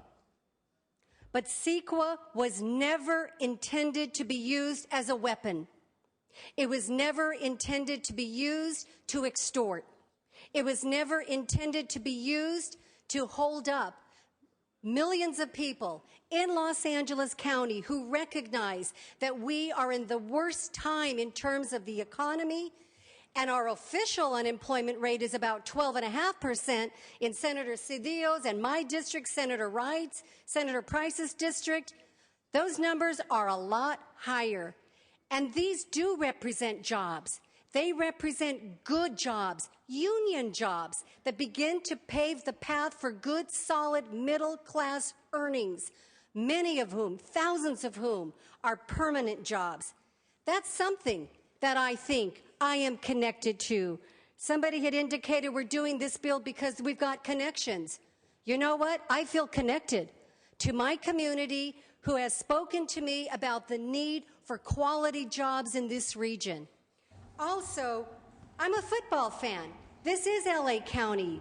We are the most significant media market in the state of California. And I'm not looking to say, let's bring the Chargers back or bring the Raiders back. It's free market, right? I mean, that's a different issue. If we believe in free market, keep them in San Diego.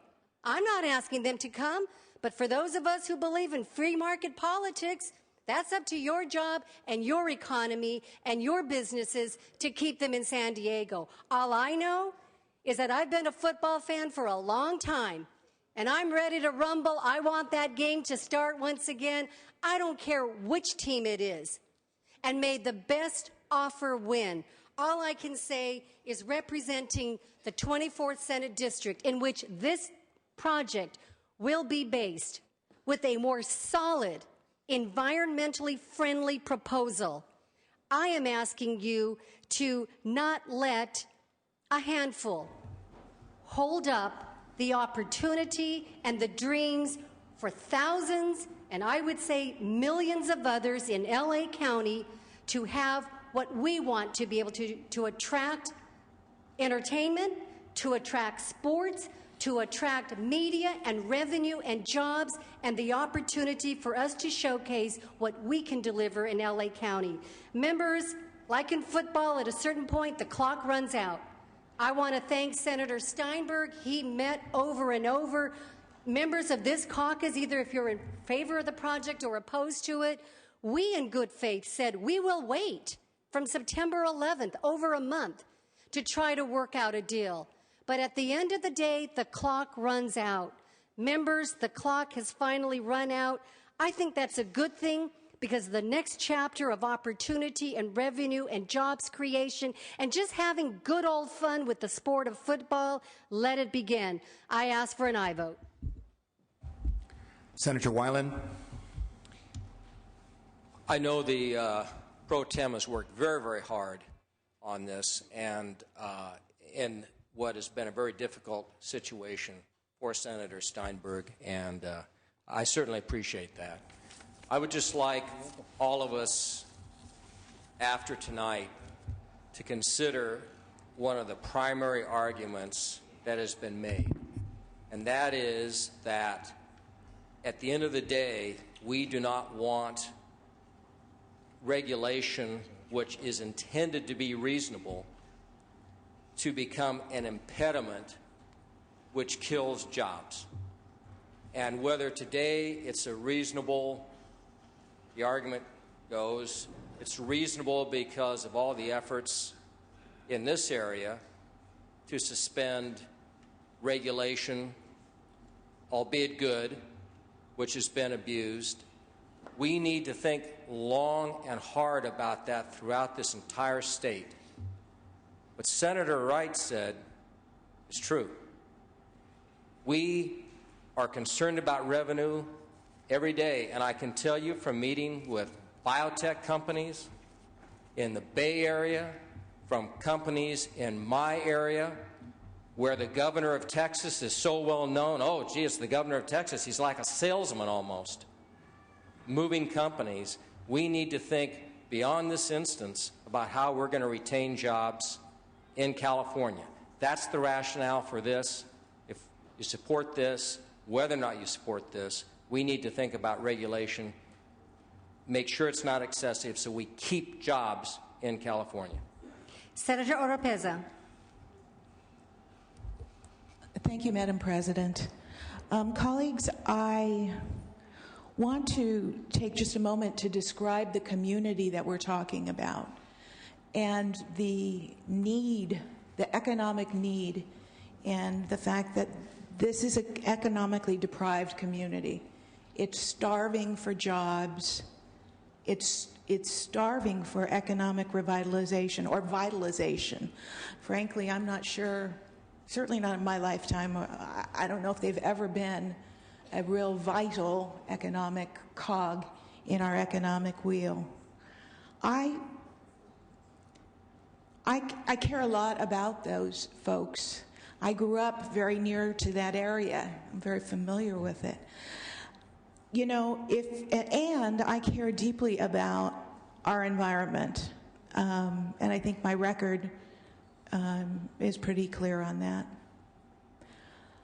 But you know, this project went through, not this project, a larger project on this site and beyond it, went through the CEQA process.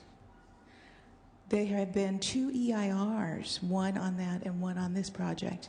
And in all those cases, issues were resolved and mitigations were offered and accepted so that it would be a better, greener project. This project, I think, it's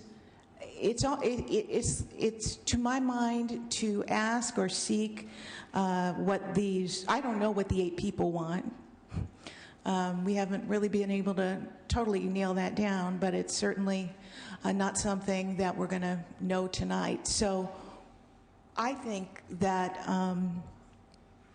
the community deserves the economic vitality that this project will bring, and that I feel comfortable that there has been sufficient study and mitigation to give comfort on the issue of the environment. Indeed, this is the greenest project, the greenest stadium, will be the greenest stadium in the nation. And finally, I'll say that, sometimes up here we get, in our ivory tower or, insulated in whatever way. And we don't think about the folks on the ground. Colleagues, this is the toughest economic time since the Depression. And when I tell you that people in the community of industry and the surrounding area are hurting, I'm telling you, they are hurting. And this is not an affluent community at all by any stretch. I'd say working class, but not even, people aren't working. So I urge you to consider the people and consider what it can bring in terms of jobs, short-term, great-paying jobs, and long-term, good-paying jobs. And so I ask you to join with those of us who support this in Los Angeles County and beyond, and do the right thing for the communities of industry and the surrounding area. Thank you. All discussion having ceased, Senator Price, you may close. Thank you, Madam President. Ladies and gentlemen, lots of concerns have been raised, and in fact, I share many of the concerns that have been expressed this evening by those in opposition.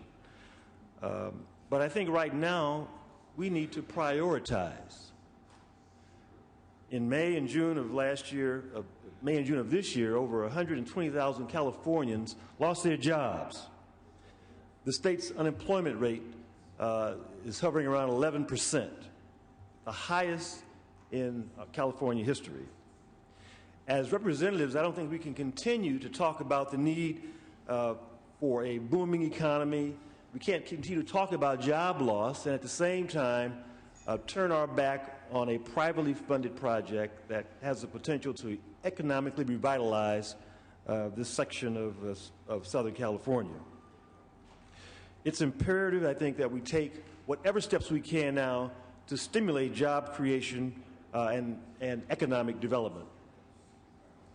Today, we have the opportunity to represent our constituents, to take a stand, to make a difficult decision, and to take advantage of this extraordinary opportunity we have to create good, well-paying jobs. I urge your aye vote. Secretary, call the roll. Onnested? Alquist? Aye. Ashburn? No. Benoit? Aye. Calderon? Aye. Cedillo? Aye. Cogdill? Aye. Corbett? No. Correa? Aye. Cox? No. Denham? No. DeSaulnier? Aye. Duchesne? No. Dutton? Aye. Flores? Hancock? No. Harmon? Aye. Hollingsworth? No. Huff? Kehoe? No. Leno? No. Liu? Lowenthal? No. Maldonado? Aye. Negrete McLeod? Oropesa? Aye. Padilla? Aye. Pavley? No. Price? Aye. Romero? Aye. Aye. Runner? Aye. Smidian? Steinberg? Aye. Sorry. Strickland? Aye. Walters? Aye. Wiggins? No. Wolk? No. Wright? Aye. Wyland? No. Yee? Yee, aye. Steinberg, aye. Call the absent members. Onnested? Flores? Huff? Liu? Aye. Negrete McLeod?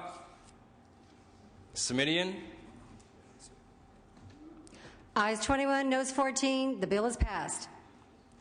Members, we have one measure on. Before we recess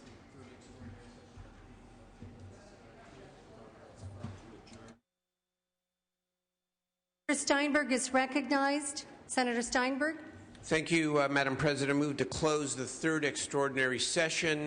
This is a new resolution that has to be passed by the Assembly to actually close the session because of the QUIA bill that we took up here today, but we need to take that action now. Okay, members, so this is the resolution to close the third extraordinary session, and it has been extraordinary. Secretary, call the roll. Or do I read the bill first? Senate Concurrent Resolution 2 by Senator Steinberg relative to the final adjournment of the 2009-10 third extraordinary session of the legislature.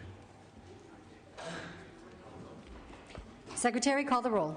Onnested? Aye. Alquist? Aye. Ashburn? Aye. Benoit? Aye. Calderon? Aye. Cedillo? Aye. Cogdill?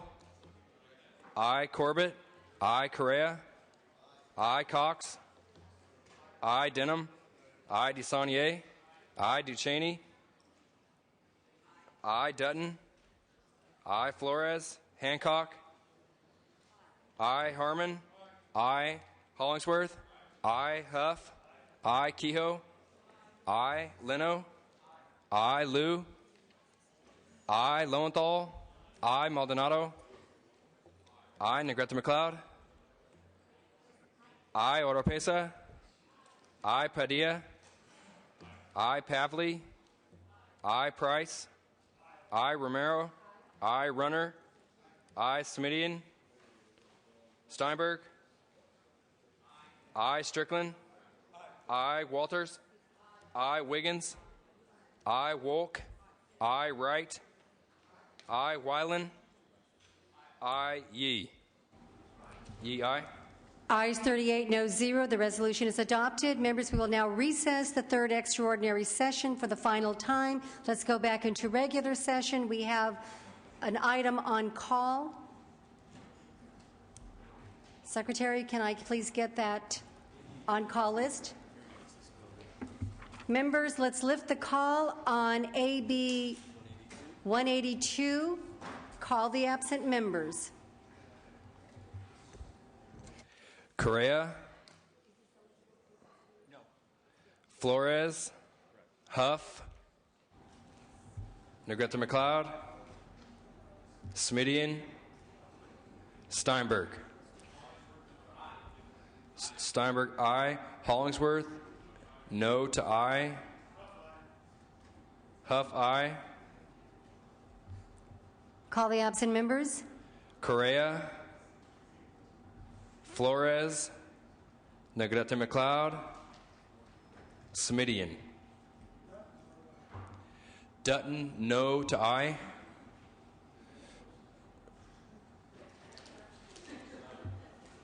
It's a 27-vote bill, members.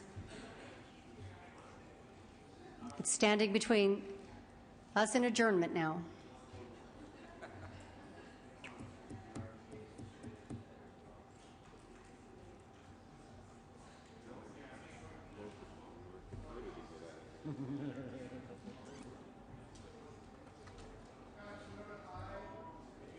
Cox, no to aye. Ayes 27, no 9 on the measure. Ayes 27, no 9 on the urgency. The bill is passed. Senator Steinberg, the desk is clear. Thank you very much, Madam President. I want to announce the schedule for the next week. As you all know, the leadership, but as well as many members of the House, have been working on the issue of water for some time. And I want to give everyone ample notice that next week there's every possibility, and I hope probability, that we will come back to engage in a public process, including committee hearing or hearings, and hopefully a floor vote on a comprehensive water package for California. Standing here today, I can't tell you exactly what day we will be ready to do that. So I'm going to announce that we'll be on the call of the House, the call of the Pro Tem, Monday, Tuesday, and Wednesday. And I will endeavor to get back to you as quickly as I can, hopefully by the end of the day tomorrow, and I'll work with Senator Hollingsworth to clarify the exact schedule. Thank you. Members, Senator Hollingsworth. Just an announcement, Senators. We were remiss to not recognize one of our members had a birthday yesterday. That's Senator Dutton, turned 33 years old yesterday. Senator Dutton, happy birthday to you. And members, I think we would be remiss if we didn't acknowledge that tomorrow is the birthday of a gentleman and a statesman, the Pro Tem of the California State Senate, Senator Darrell Steinberg, the Big 5-0.